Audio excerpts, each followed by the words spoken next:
America has a problem. Hi, my name is Bill Windsor, and this is the second in a series of videos about the problem America has with government and judicial corruption. In checking the news, here's a story about a petition requesting that a judge be suspended while he's being investigated on bribery charges.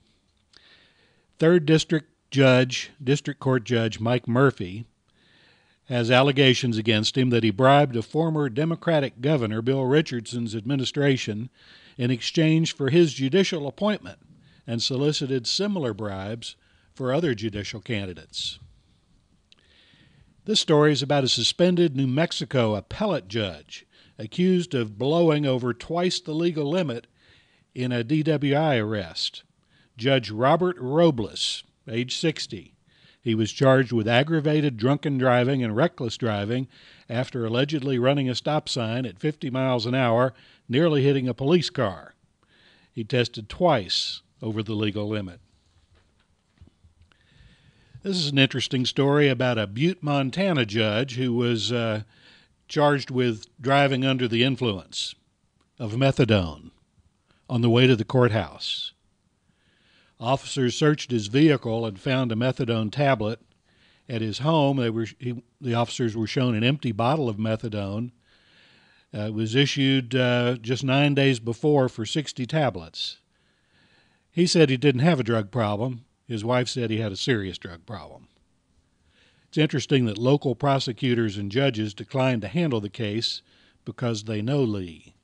Now, I'm involved in a case where all the judges know the judge, but they didn't decline to handle it because they wanted to protect the judge. Here's a story about a central Pennsylvania judge charged in a constable jail case. Central Pennsylvania District Court Judge Tammy Hunter has been accused of covering up for her live-in boyfriend, a state constable, who removed a prisoner from jail without authorization. An ex-assessor and his attorneys are in court. This is in California. Former San Bernardino County Assessor Bill Posthumus.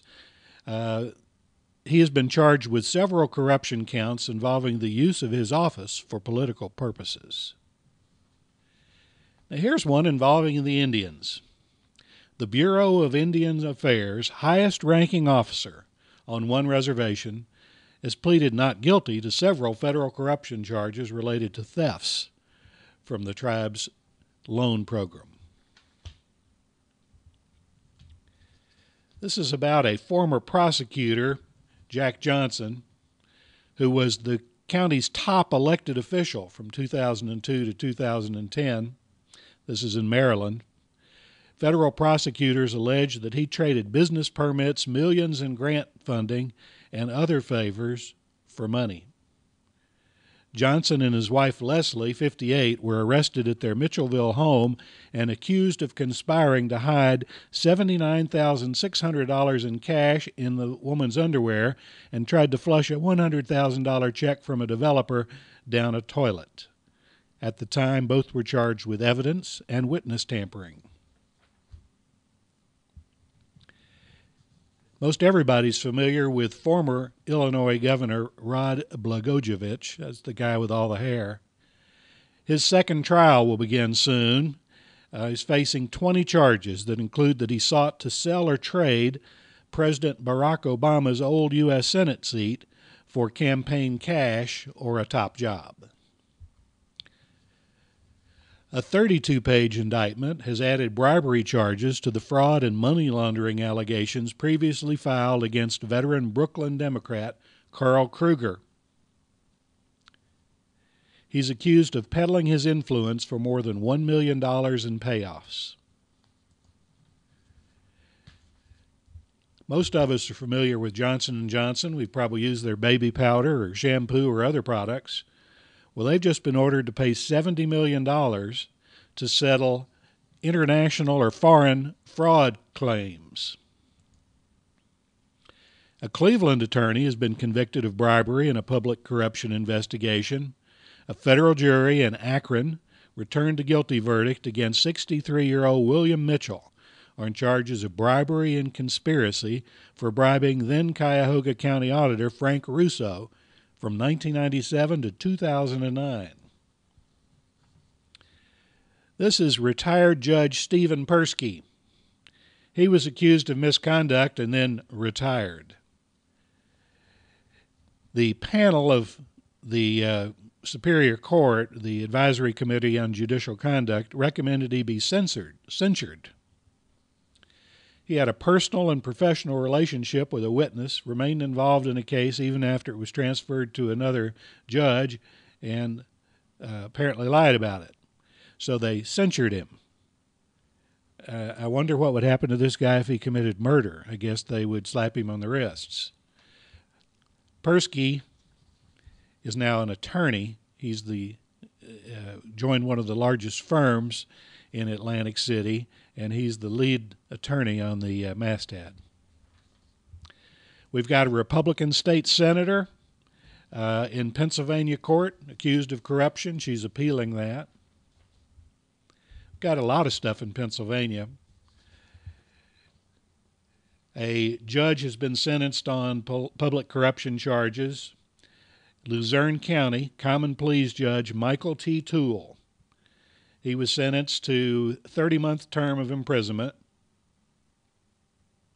He improperly ruled in an attorney's favor in a proceeding relating to a arbitration matter. In exchange for this, he accepted a reward from the attorney, something like a $30,000 referral fee.